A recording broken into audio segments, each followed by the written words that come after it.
Welcome to my YouTube channel dear viewers. आज की इस वीडियो में हम डिस्कस करेंगे वो वाला पोर्शन जो चैप्टर 2 में ऐड हुआ है। डियर व्यूअर्स, चैप्टर 2 का नाम है नेशनलिज्म इन इंडिया। इसके 5 मार्क्स हैं क्लास 10th की हिस्ट्री के, और इसमें से आपको पता है कि 3 मार्क्स का एक क्वेश्चन आएगा डिस्क्रिप्टिव टाइप और 2 ऑब्जेक्टिव्स आएंगे 1-1 मार्क्स के।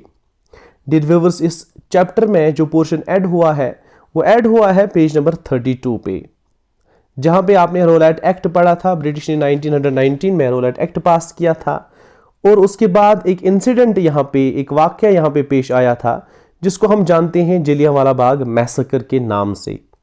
डियर व्यूअर्स, यहाँ पे हमें समझना है कि जलियांवाला बाग मैसेकर का इम्पैक्ट, जो जलियांवाला बाग में कत्लेआम हुआ, उसका क्या असर पड़ता है जम्मू रीजन पे। डियर व्यूअर्स, आप जानते हैं कि जलियांवाला बाग मैसेकर, जलियांवाला बाग कत्लेआम 13 अप्रैल 1919 को यह वाक़या पेश आया था अमृतसर पंजाब में, जब जनरल डायर ने बहुत सारे निहत्थे लोगों पे इस बाग में फायर ओपन किया था।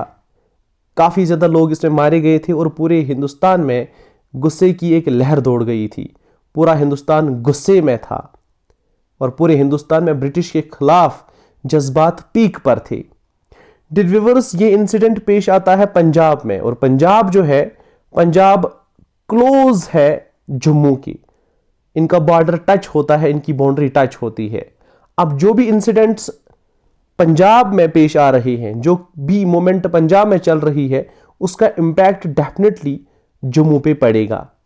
अब पंजाब में ब्रिटिश रूल जो था वो बहुत ही अनपॉपुलर था, इनफेमस था, बदनाम था। जानते थे पंजाब के लोग कि ब्रिटिश बहुत जालिम है। एज ए रिजल्ट ये जज्बात जो है जम्मू के लोगों में भी फैलते हैं। अब जब जलियांवाला बाग कत्लेआम होता है 13 अप्रैल 1919 को, इससे जम्मू के लोगों में भी गुस्से की लहर दौड़ पड़ती है, और जम्मू में भी ब्रिटिश के खिलाफ जज्बात लोगों में उभरते हैं। लोग, जम्मू के लोग ब्रिटिश के खिलाफ जो है बहुत ही ज्यादा हो जाते हैं। इसके अलावा आर्य समाज के कुछ मेंबर्स, प्रोटोगोनिस्ट्स जम्मू आते हैं। आर्य समाज, आपको पता है आर्य समाज फाउंड हुआ था 1875 में, और इसे फाउंड किया था स्वामी दयानंद सरस्वती ने। स्वामी दयानंद सरस्वती ने आर्य समाज 1875 में फाउंड किया था। इस टाइम ब्रिटिश इंडिया के टाइम जो भी यहाँ पे एसोसिएशंस थी, ऑर्गेनाइजेशंस थी, अब वो ब्रिटिश के खिलाफ हो गई थी। दे रियलाइज्ड कि ब्रिटिश जो है बहुत जालिम है। यहाँ पे आर्य समाज के लोग जम्मू आए थे। कहाँ से? गुरुकुल हरिद्वार से आए थे, और उन्होंने जम्मू के लोगों को पैसिव रेजिस्टेंस के बारे में बताया और लोगों को मोटिवेट किया कि वो ब्रिटिश के खिलाफ लड़ने के लिए तैयार हो जाए। डियर व्यूअर्स, ये रहा वो वाला पोर्शन जो ऐड हुआ है रोलैट एक्ट के बाद, यानी जिसका नाम है, इस टॉपिक का नाम है impact of Jallianwala Bagh massacre in Jammu. इसके बाद पेज नंबर 37 पे और कुछ टॉपिक ऐड हुआ है। जो टॉपिक ऐड हुआ है इसका नाम है non cooperation movement in Jammu and Kashmir. In non cooperation movement जो है जम्मू कश्मीर में कैसे ऑब्जर्व की गई, जम्मू कश्मीर के लोगों ने कैसे पार्टिसिपेट किया नॉन कोऑपरेशन मूवमेंट में, ये हमें समझना है। सबसे पहली बात, आपको पता है नॉन कोऑपरेशन मूवमेंट जो है 1921 में लॉन्च की गई। असल में ये नॉन कोऑपरेशन मूवमेंट जो है, इसमें 2 चीजें थी। एक था खिलाफत का इशू, जैसे कि आपको पता है अली ब्रदर्स ने खिलाफत कमेटी बनाई थी और महात्मा गांधी के साथ मिलके ये अहद लिया था कि हम एक यूनाइटेड स्ट्रगल लॉन्च करेंगे ब्रिटिश के खिलाफ। एक तो उसमें हम स्वराज के लिए डिमांड करेंगे, जो गांधी का कहना था, और दूसरा अली ब्रदर्स मुस्लिम्स का जो कहना था वो ये है कि खिलाफत के लिए हम लड़ेंगे। यानी इसको हम कहते ही हैं खिलाफत एंड नॉन कोऑपरेशन मूवमेंट। अब ये खिलाफत एंड नॉन कोऑपरेशन मूवमेंट या simply non cooperation movement Kashmir में कैसे चली, कश्मीर के लोगों ने, जम्मू कश्मीर के लोगों ने कैसे इसमें पार्टिसिपेट किया, ये हमें समझना है। सबसे पहले हम समझते हैं जो मेन प्रिंसिपल्स थे नॉन कोऑपरेशन मूवमेंट के, मेन टेनेंट्स थे नॉन कोऑपरेशन मूवमेंट्स के, वो क्या थे, लोग क्या कह रहे थे और गांधी ने क्या कहा था। भाई बाइकआउट करना है फॉरेन गुड्स का बाइकआउट करना है। इसके अलावा जो गवर्नमेंट एफिलिएटेड स्कूल्स हैं, इंस्टीट्यूशंस हैं, उनका बाइकआउट करना है। हिंदू मुस्लिम यूनिटी पे ज़्यादा ध्यान देना है और अल्कोहल जो है, शराब जो है वो नहीं पीना है, उससे दूर रहना है। ये मेन 4 एलिमेंट्स थे, टेनेंट्स थे नॉन कॉपरेशन मूवमेंट के। डियर व्यूअर्स, ये चारों एलिमेंट्स जो हैं कश्मीर में अच्छे से फॉलो किए जाते हैं।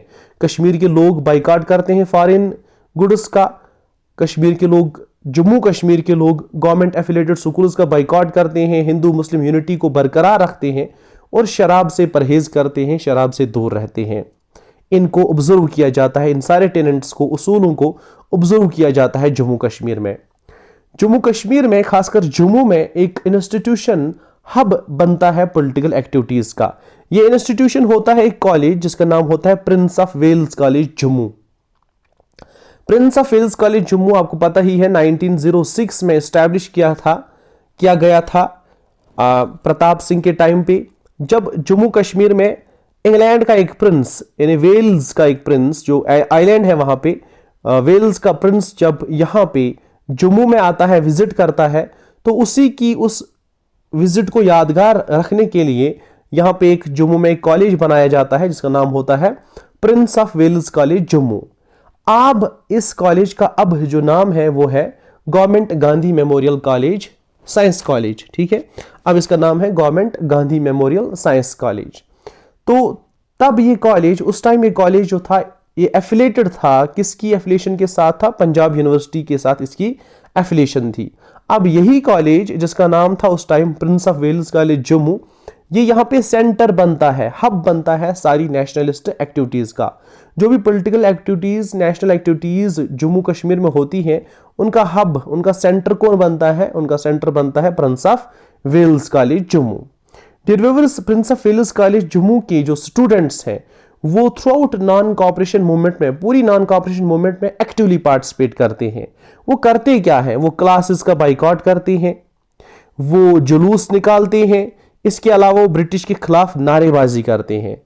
यानी प्रिंस ऑफ वेल्स कॉलेज के स्टूडेंट्स एक तो क्लासेस का बाइकआउट करते हैं और जुलूस निकालते हैं, प्रोसेशंस निकालते हैं और ब्रिटिश के खिलाफ नाराबाजी करते हैं। इसके अलावा 2 अहम मीटिंग्स में वो पार्टिसिपेट करते हैं जिन्हें समझना जरूरी है। एक ये कि 16 मार्च 1921 को Prince of Wales College Jammu से बहुत सारे स्टूडेंट्स सियालकोट पहुंचते हैं। तो सियालकोट में उस टाइम गांधी जी आया था और गांधी जी लोगों को नॉन कॉपरेशन मूवमेंट के प्रोग्राम के बारे में समझा रहा था। यानी गांधी जी सियालकोट आया था 1921 में, 16 मार्च, गांधी जी 16 मार्च 1921 को सियालकोट आया था। वहां वो लोगों को नॉन कॉपरेशन मूवमेंट के प्रोग्राम के बारे में बोल रहे थे और Prince of Wales College Jammu से भी बहुत सारे स्टूडेंट्स इस मीटिंग में पार्टिसिपेट करते हैं। इसके अलावा दूसरी जो मीटिंग होती है वो होती है कहां पे? वो होती है गुजरांवाला पंजाब में। इस टाइम लाला लाजपत राय जो एक एक्सट्रीमिस्ट था, आप उन्हें जानते हैं पंजाब से, लाला लाजपत राय जो है वो एक नोटिस भेजता है, हैंड रिटन नोटिस भेजता है Prince of Wales College Jammu के स्टूडेंट्स के नाम। Prince of Wales College Jammu के जो स्टूडेंट्स हैं वो उसे नोटिस बोर्ड पे फिक्स करते हैं। यानी जो हैंड रिटन नोटिस होती है लाला लाजपत राय की, उस नोटिस को नोटिस बोर्ड पे फिक्स किया जाता है। एज अ रिजल्ट इस कॉलेज से 262 स्टूडेंट्स पार्टिसिपेट करते हैं लाला लाजपत राय की मीटिंग में, जो कहां पे हेल्ड होती है? गुजरांवाला पंजाब में। कब? 31 मार्च 1921 को। 31 मार्च 1921 को गुजरांवाला पंजाब में 262 स्टूडेंट्स पार्टिसिपेट करते हैं Prince of Wales College Jammu से। अब ये जो सारी मूवमेंट्स चल रही हैं, जिन मूवमेंट्स में जम्मू के लोग पार्टिसिपेट कर रहे हैं, जम्मू के स्टूडेंट्स पार्टिसिपेट कर रहे हैं, ये बिल्कुल ऑब्वियस था कि इतने लोग इसमें पार्टिसिपेट करेंगे, इतने स्टूडेंट्स इसमें पार्टिसिपेट करेंगे, क्योंकि नेशनल मूवमेंट ही एक क्रिटिकल स्टेज पे पहुंच चुकी थी। नेशनल मूवमेंट ही बहुत स्ट्रांग हो चुकी थी। ब्रिटिश के खिलाफ लोगों के सेंटिमेंट्स बहुत स्ट्रांग हो चुके थे। अब लोग बहुत खुलेआम जो है ऐसी एक्टिविटीज में पार्टिसिपेट करते थे। हालांकि गवर्नमेंट अथॉरिटीज ने क्या किया था, इन स्टूडेंट्स को निकाल भी दिया कॉलेजेस से, लेकिन निकालने के बावजूद, कॉलेजेस से एक्सपल करने के बावजूद भी इनके जो नेशनलिस्ट सेंटिमेंट्स हैं, इनका जो स्पिरिट है वो डिमोरलाइज नहीं हुआ, इनका मोरल हाई रहा, क्योंकि आम लोग भी अब इनको सपोर्ट कर रहे थे।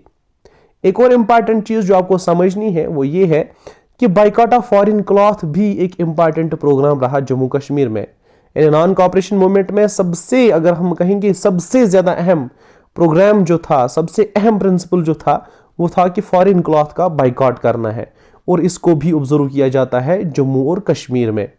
जम्मू कश्मीर में काफ़ी मीटिंग्स कंडक्ट की जाती है। मकसद ये होता है कि लोगों को उभारें इस चीज़ पे कि वो बाइकॉट करें फॉरेन क्लॉथ का।